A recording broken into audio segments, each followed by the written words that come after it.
Assalamualaikum warahmatullahi wabarakatuh. Selamat datang kembali di kelas Kalkulus 1. Sebelum memulai materi, Anda kami persilahkan untuk berdoa sesuai dengan agama dan keyakinan masing-masing. Berdoa dimulai. Berdoa selesai.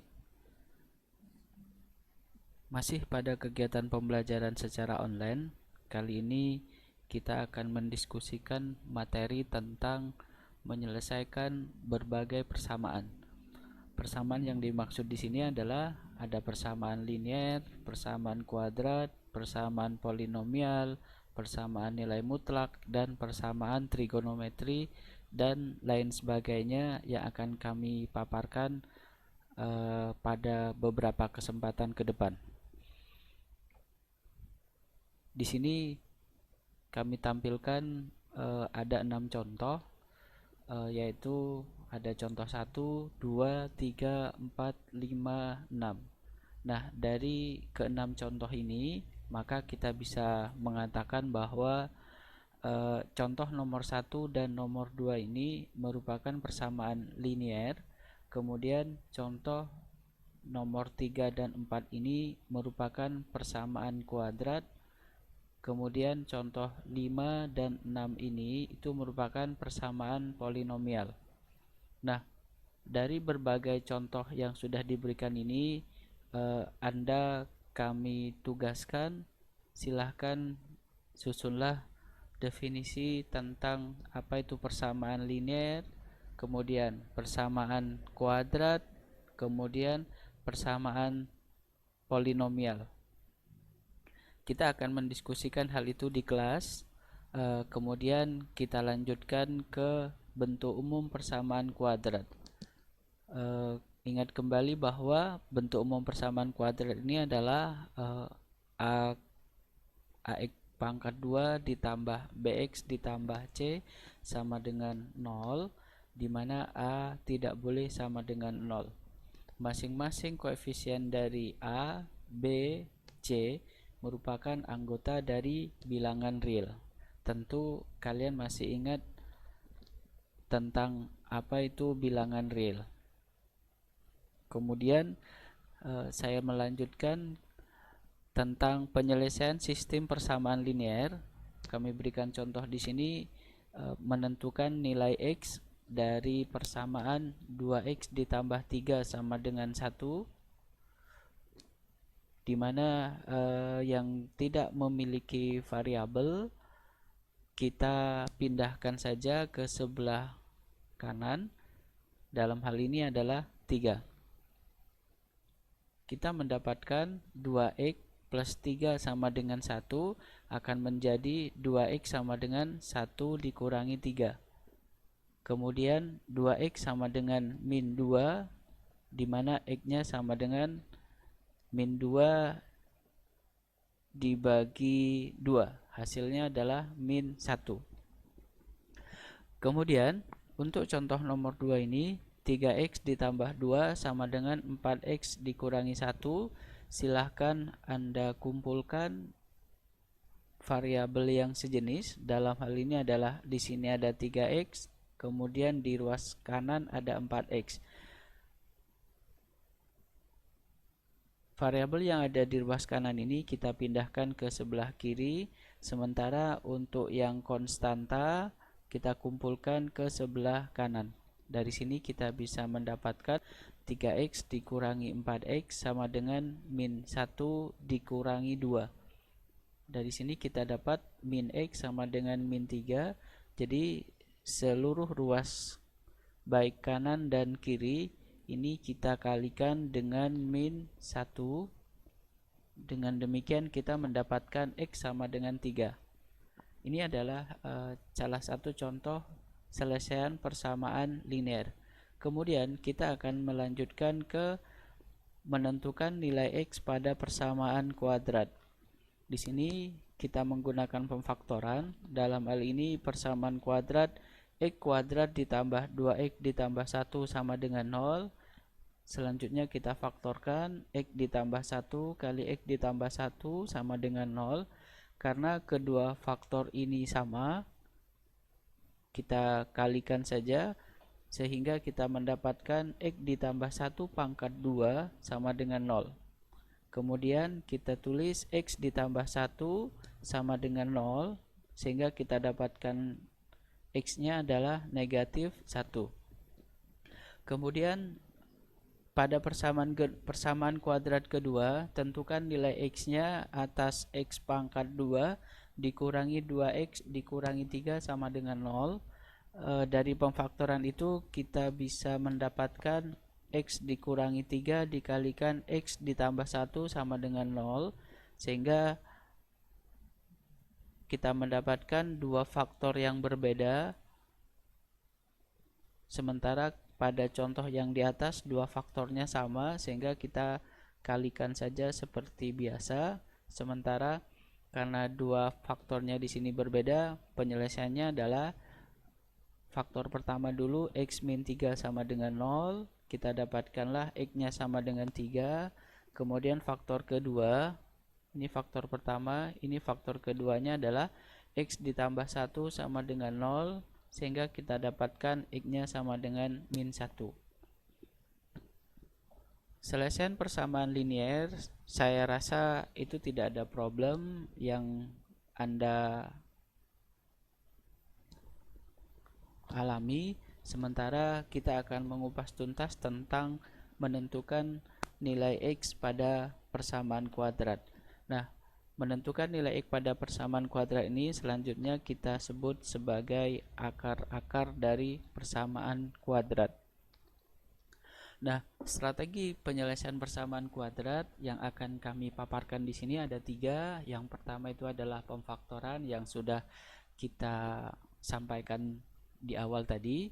Kemudian yang kedua adalah melengkapkan dengan kuadrat sempurna, dan berikutnya adalah menggunakan rumus kuadratis. Nah, proses pemfaktoran kita mulai pertama dari kasus A sama dengan 1. Tentu kalian masih ingat bentuk umum untuk persamaan kuadrat, yaitu AX kuadrat ditambah BX ditambah C sama dengan 0, dengan syarat A tidak boleh sama dengan 0. Nah, di sini penyelesaian pemfaktoran untuk persamaan kuadrat tadi katakanlah dalam bentuk X ditambah K atau X ditambah L. Selanjutnya kita akan mengidentifikasi nilai dari K dan L tersebut. Nah, dari sini kita bisa menunjukkan bahwa X ditambah K dikalikan X ditambah L itu sebagai hasil atas persamaan kuadrat, yaitu AX kuadrat plus BX plus C. Nah, karena A sesuai dengan pada kasus pertama hanya adalah 1, maka A di sini kita tulis saja 1. Kemudian kita distribusikan persamaan yang ada pada ruas kiri, sehingga kita mendapatkan X kuadrat ditambah K ditambah L kalikan X ditambah K kali L sama dengan X kuadrat ditambah BX ditambah C. Nah, sesuai dengan prinsip kesamaan antara dua ruas ini, maka kita mendapatkanlah hasil bahwa koefisien pada X pangkat 2 itu, saya ulangi lagi, koefisien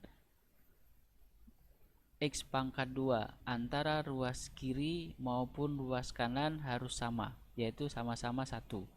Kemudian koefisien untuk untuk X yaitu K ditambah L yang letaknya ada di sebelah kiri sama dengan koefisien X yang letaknya di sebelah kanan, sehingga kita mendapatkan bentuknya adalah B sama dengan K ditambah L. Kemudian konstanta tetap yang ada pada ruas kiri dalam hal ini adalah K kali L, itu sama dengan konstanta tetap pada ruas kanan dalam hal ini adalah C, sehingga kita bisa mendapatkan informasi bahwa C sama dengan K dikalikan L.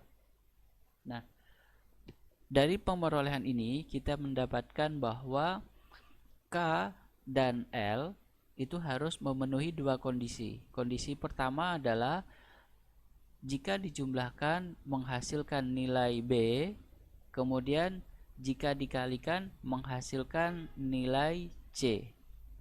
Saya ulang kembali, akar-akar untuk persamaan kuadrat yang tadi harus memenuhi kondisi bahwa jika dijumlahkan menghasilkan B, kemudian jika dikalikan menghasilkan C. Marilah kita amati contoh soal berikut.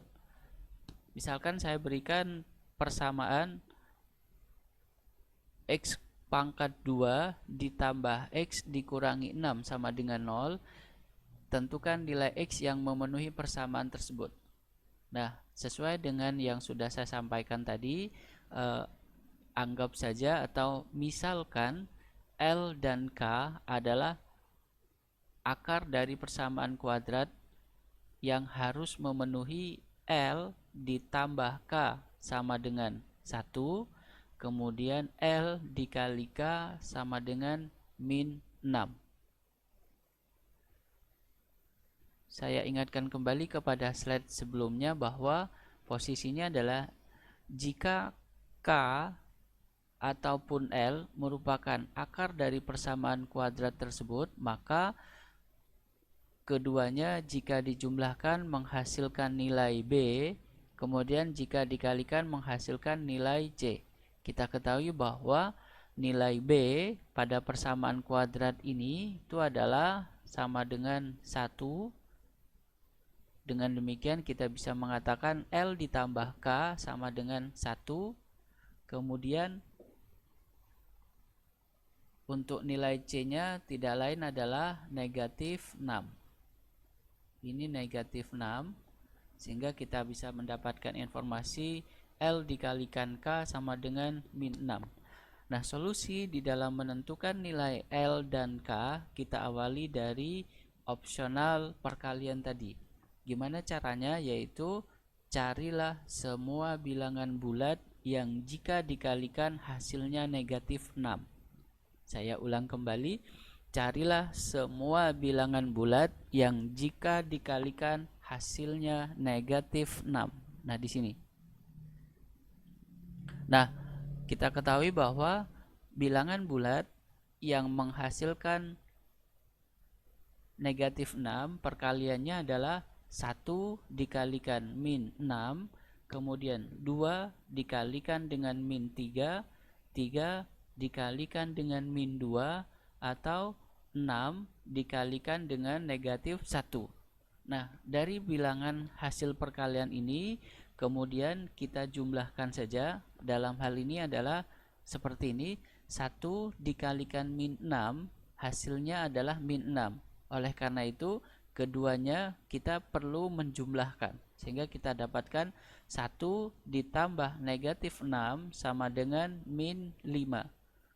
Kemudian 2 dikalikan negatif 3 sama dengan negatif 6. Oleh karena itu 2 ditambah negatif 3 sama dengan negatif 1.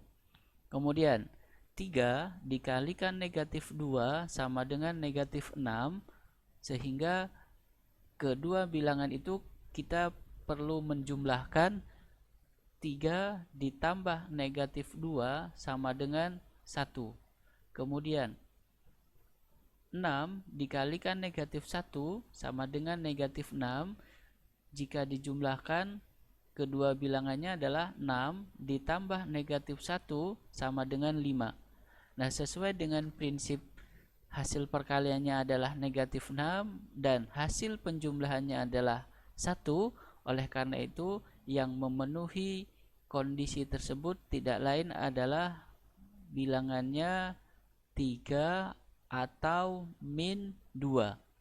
Dengan demikian kita bisa menyebutkan bahwa X ditambah 3, ingat bahwa di sini adalah positif, kita tulis saja sesuai positif, sementara bilangan kedua itu adalah negatif, sehingga kita tuliskan di sini adalah negatif. Nah, dari sini kita sudah mendapatkan bentuk pemfaktorannya, yaitu X ditambah 3 dikalikan X dikurangi 2. Sehingga faktor pertama kita selesaikan terlebih dahulu. X ditambah 3 sama dengan 0, sehingga kita dapatkan X-nya sama dengan negatif 3. Atau untuk faktor kedua adalah X ditambah 1. Saya ulang lagi, untuk faktor kedua adalah X dikurangi 2 sama dengan 0, sehingga kita dapatkan nilai X-nya adalah 2. Dengan demikian, kita bisa mengatakan bahwa nilai X yang memenuhi untuk persamaan X pangkat 2 ditambah X dikurangi 6 sama dengan 0 adalah X sama dengan min 3 atau X sama dengan 2. Itu adalah contoh mengenai kasus penyelesaian nilai X atas persamaan kuadrat dengan syarat koefisien pada X pangkat 2 adalah 1. Kemudian bagaimana jika koefisien untuk X pangkat 2 dalam hal ini adalah A justru tidak sama dengan 1. Berikut kami tampilkan untuk kasus A tidak sama dengan 1. Misalkan pemfaktoran atas persamaan kuadrat AX kuadrat ditambah BX ditambah C sama dengan 0 dengan syarat A tidak boleh sama dengan 0 adalah X ditambah K dan X ditambah L. Tentu kita harus mengidentifikasi nilai K dan L itu sendiri.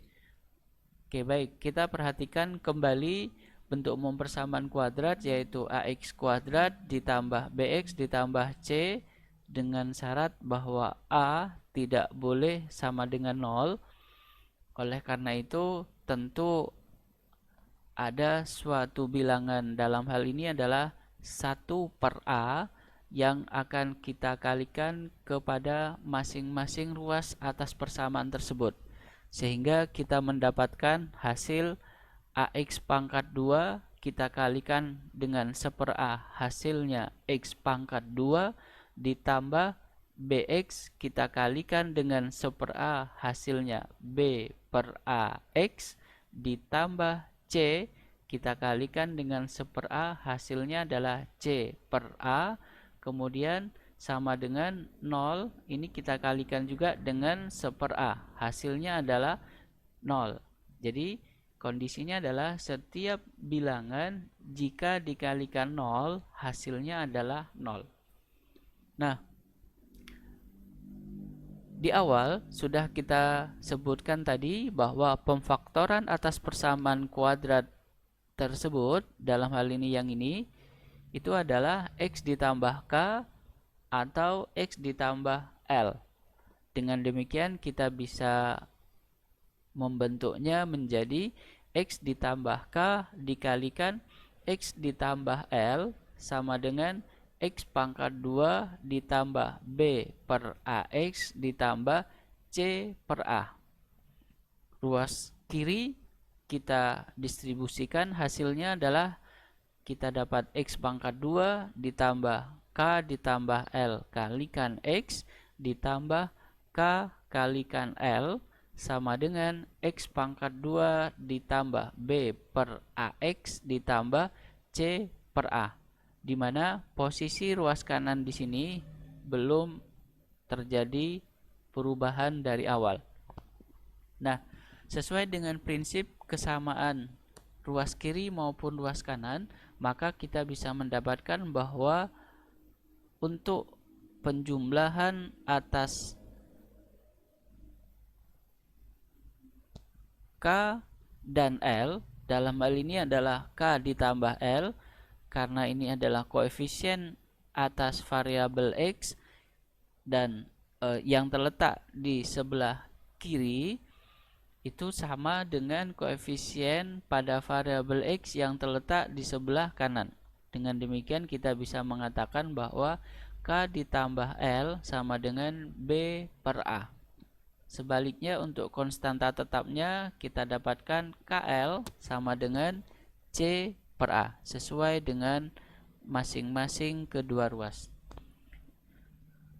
Di sini kita sudah mendapatkan persamaan yaitu K ditambah L sama dengan B per A dan KL sama dengan C per A. Kita melanjutkan. Nah, pertama kita awali dari perkalian terlebih dahulu. Dalam hal ini adalah KL.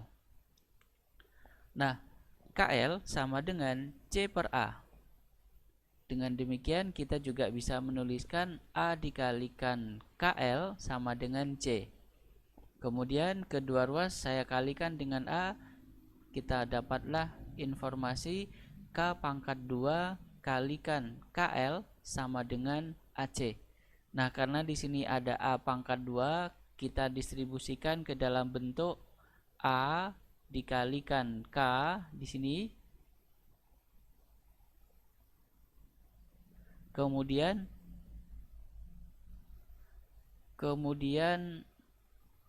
A dikalikan L sama dengan AC. Jadi posisi ruas kanan di sini tetap untuk bagian AC. Jadi kita hanya mendistribusikan A pangkat 2 tadi, A pangkat 2 KL, kita distribusikan A-nya kita pecah, yaitu A dikalikan K dan A dikalikan L. Nah, dari sini selanjutnya kita memisalkan kembali bahwa hasil perkalian A dengan K itu sebagai suatu bilangan M, sementara hasil perkalian A dengan L ini sebagai suatu bilangan N.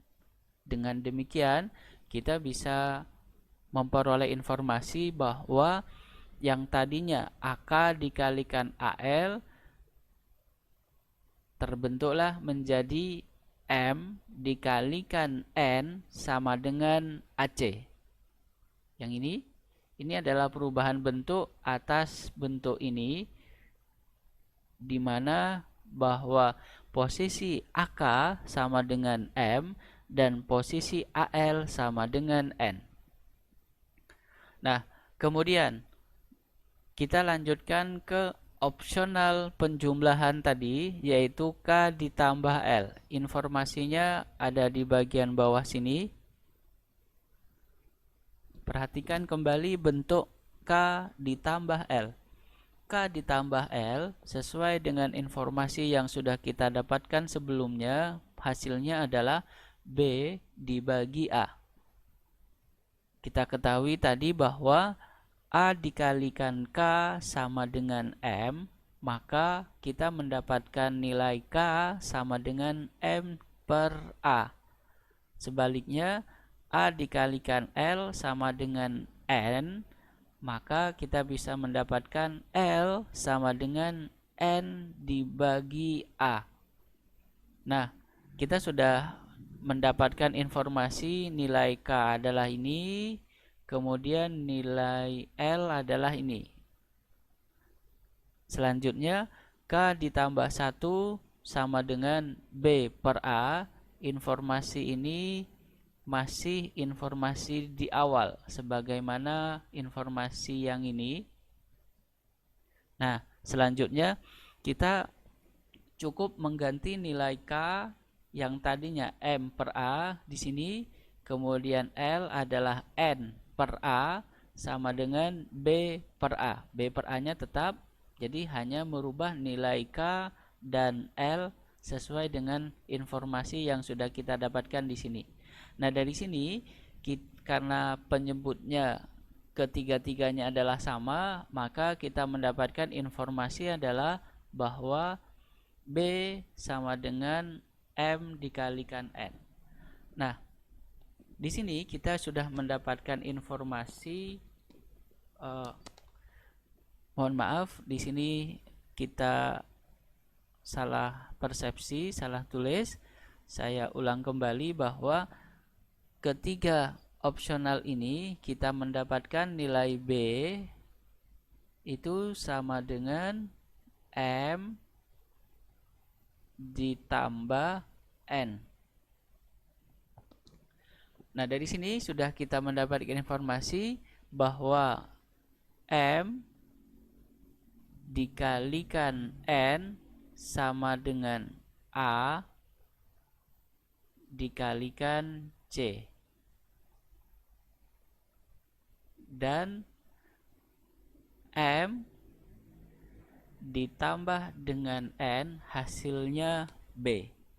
Nah, dengan demikian kita bisa mengatakan bahwa terdapat M dan N pada persamaan AX kuadrat plus BX plus C sama dengan 0, di mana A tidak sama dengan 0 dan A tidak sama dengan 1, yang memenuhi kondisi di mana M ditambah N sama dengan B dan M dikalikan N sama dengan AC. Sehingga bentuk pemfaktorannya adalah AX kuadrat plus BX ditambah C sama dengan X ditambah, ingat, K, kemudian kita kalikan dengan X ditambah L. Ingat bahwa tadi K itu adalah M per A, sementara L sama dengan N per A. Nah, dengan demikian tuntaslah sudah prinsip di dalam menentukan penyelesaian persamaan kuadrat di mana koefisien untuk X pangkat 2 tidak sama dengan 1. Perhatikan contoh yang diberikan berikut. Misalkan saya punya bentuk ini, tentukan nilai X yang memenuhi persamaan 6X pangkat 2 dikurangi X dikurangi 15 sama dengan 0. Dari persamaan ini kita bisa mengatakan bahwa koefisien X pangkat 2 adalah 6, koefisien X dalam hal ini B sama dengan negatif 1, sementara C sama dengan negatif 15. Nah, ini memenuhi persamaan untuk kasus yaitu A tidak sama dengan 1. Nah, sesuai dengan uraian yang sudah disebutkan tadi, bahwa ada bilangan M dan N, di mana M dan N ini adalah hasil perkalian antara A dengan C.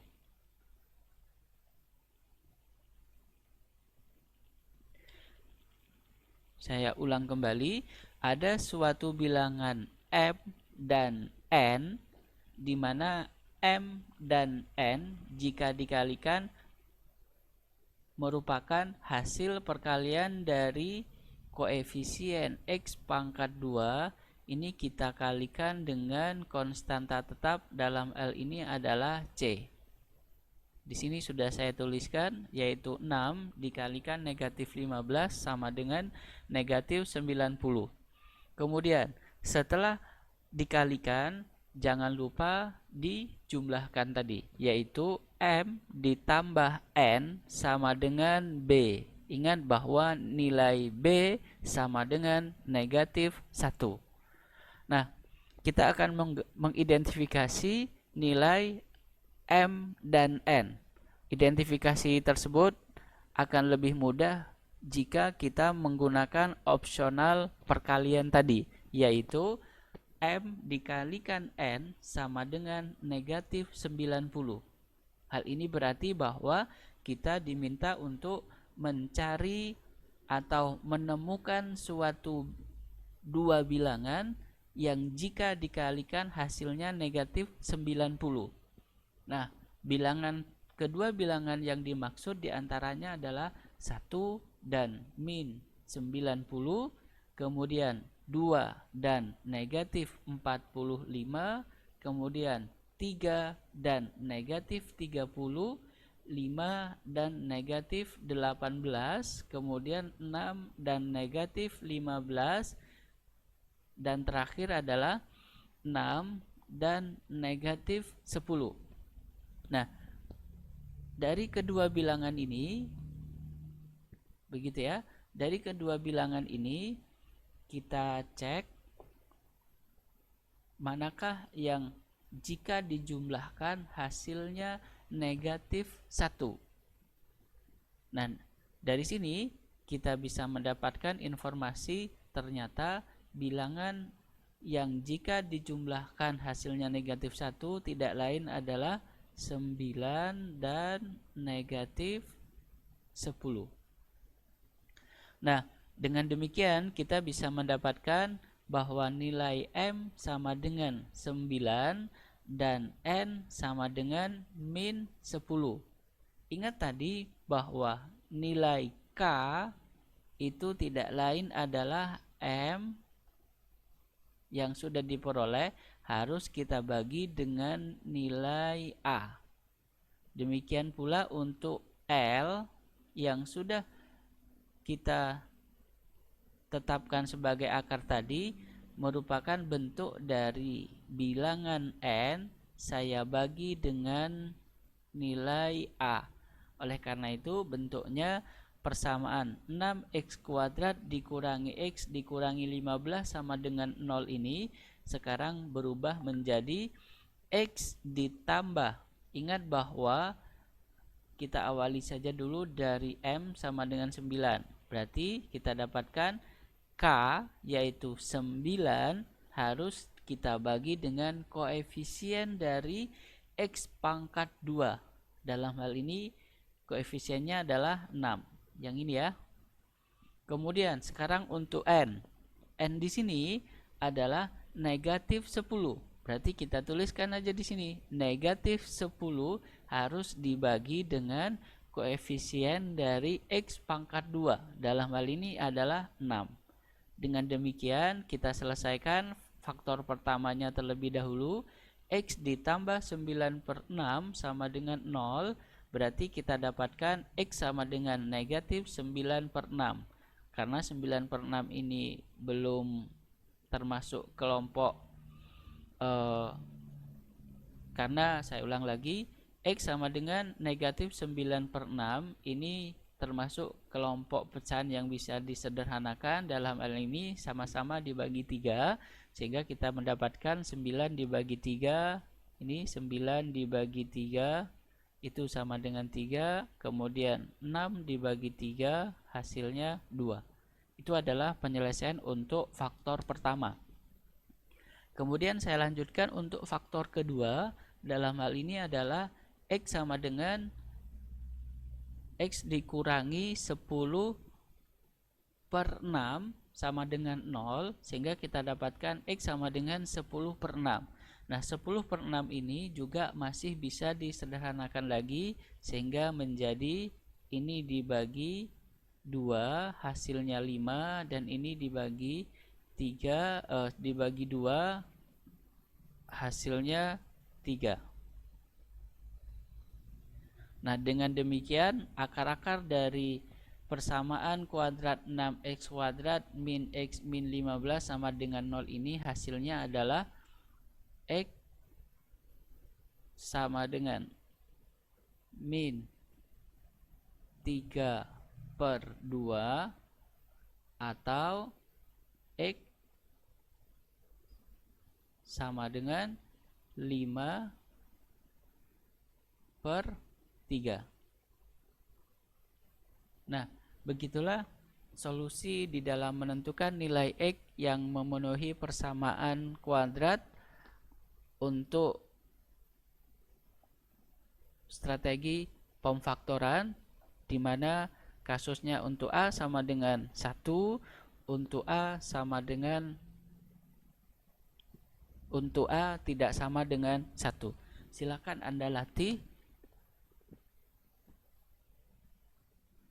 sehingga pemahaman Anda semakin meningkat. Proses ini hanyalah proses secara bertahap. Boleh nanti Anda langsung menjawab dari bentuk persamaan yang sudah diselesaikan ini langsung ke dalam bentuk hasil perkalian pemfaktoran. Mudah-mudahan dari kedua apa yang sudah saya sampaikan tadi bisa membantu Anda di dalam memahami menentukan akar-akar persamaan kuadrat ini.